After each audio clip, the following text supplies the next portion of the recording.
Welcome to today's video. This is going to be a little different from my other videos. We are going to do a 5-part series on how female coaches or business professionals can invest $3,000 per month to create a $1 million portfolio within just 14 years. I am super excited to do this series for you. So in day 1, we are going to talk about how I created a $1 million net worth in 14 years and 9 months. I'm going to walk you through the steps on how I did that, what I invested in, and then I'm going to talk about what I did not invest in and why, and if I was to do it over again, if I wanted to do it faster and even easier, then I'm going to share what I would invest in right now. I am Tiffany Thomas, your wealth mentor, and I achieved financial freedom in my 30s and did become a millionaire at 40. I'm here to help you do that even earlier and easier. And I do want to say that I am not affiliated with any financial institution or any investment firm. So everything that I am sharing is knowledge that I have learned on my own, and I'm not trying to push any sort of investment on you that is not going to be the best for you, since I do not work with a third party. Okay, so that being said, let's dive right in. I'm going to walk you through the steps or the ways that I chose to invest my money to create that $1 million net worth. So I've been really good at saving my money. So I did have a savings account, and I did use a few CDs, certificates of deposit, which is essentially putting your money into an account and getting a higher interest rate for a certain period of time versus what you would get in a savings account. So those are two things that I did do. And that actually helped me to be able to purchase my first property at age 25.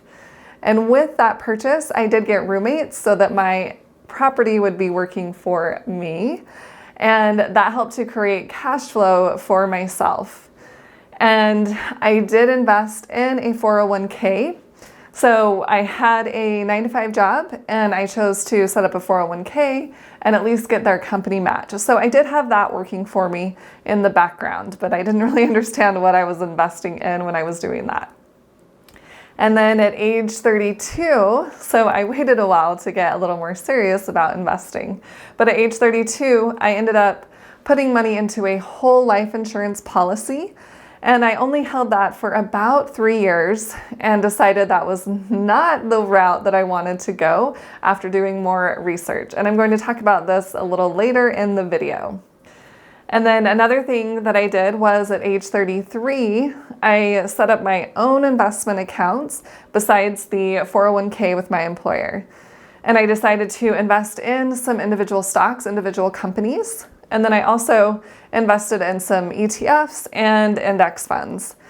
And that's just inside of the stock market.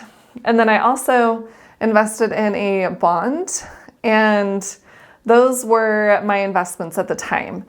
So I decided that I wanted to purchase another real estate property at age 34. So I went ahead and purchased that property. That was just strictly an investment property. And then at age 36, I purchased my third property and ended up moving into that property and getting roommates there, leaving my roommates at my old place and replacing myself. And then at age 37, I purchased my fourth property.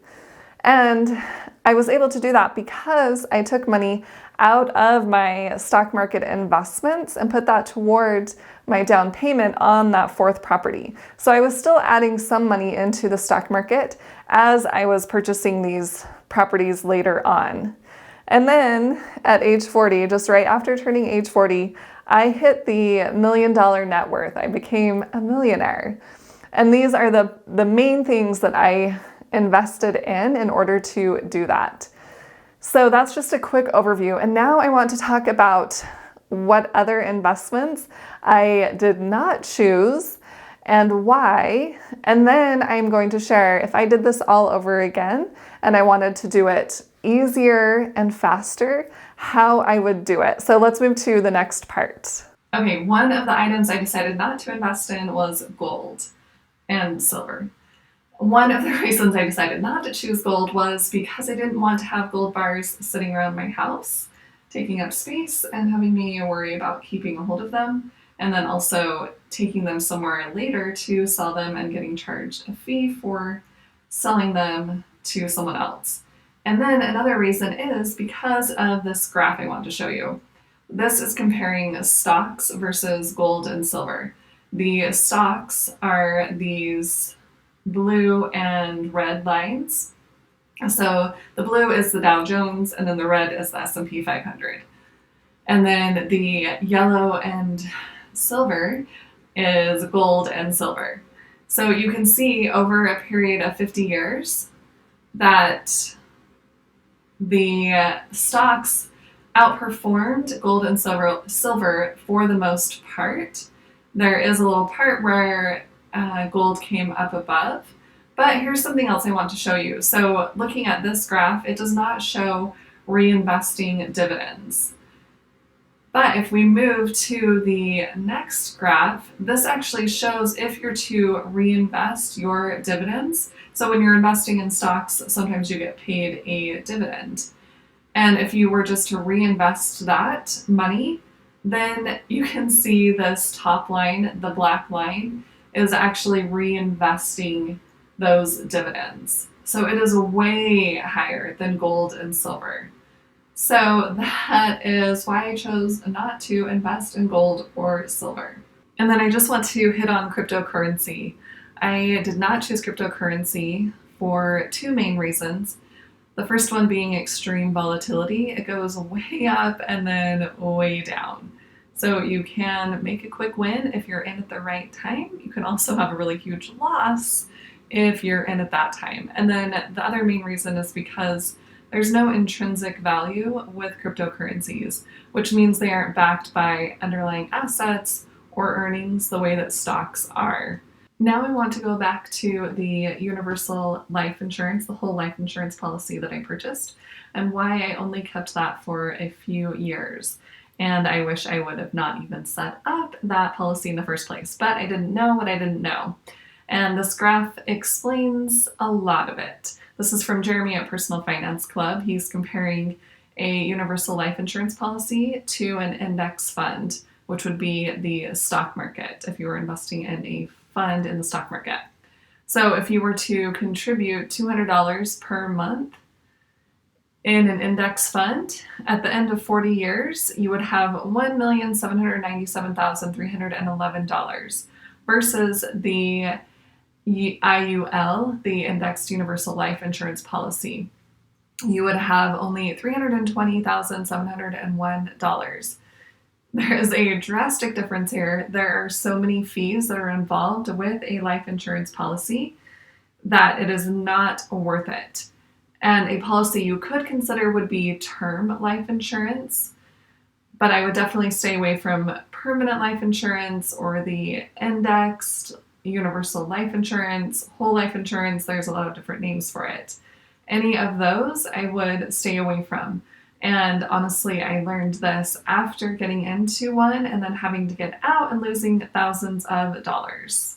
And now let's go back to investing in bonds. I mentioned that I did do that, and then I stopped after I realized that I wanted to grow my wealth instead of just preserve my wealth. So if you really want to get to $1 million portfolio, we do not want to be investing in bonds because they do not help grow your wealth. So I wanted to show you this really cool feature on Google.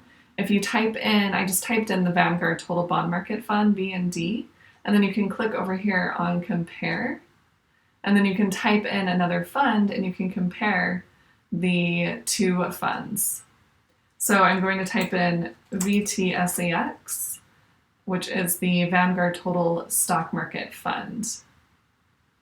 And now we can see the two graphs. So I'm just going to put it at max.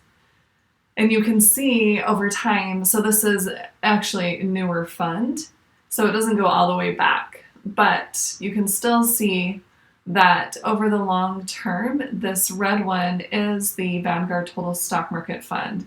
So investing in stocks is definitely going to outperform investing in bonds, and it's going to help you get to that $1 million portfolio even faster. Okay, now I want to go back to keeping so much money in my savings account. At one point, I had over $54,000 just sitting in my savings account, and it was earning maybe 1% interest. This was before the interest rate hikes.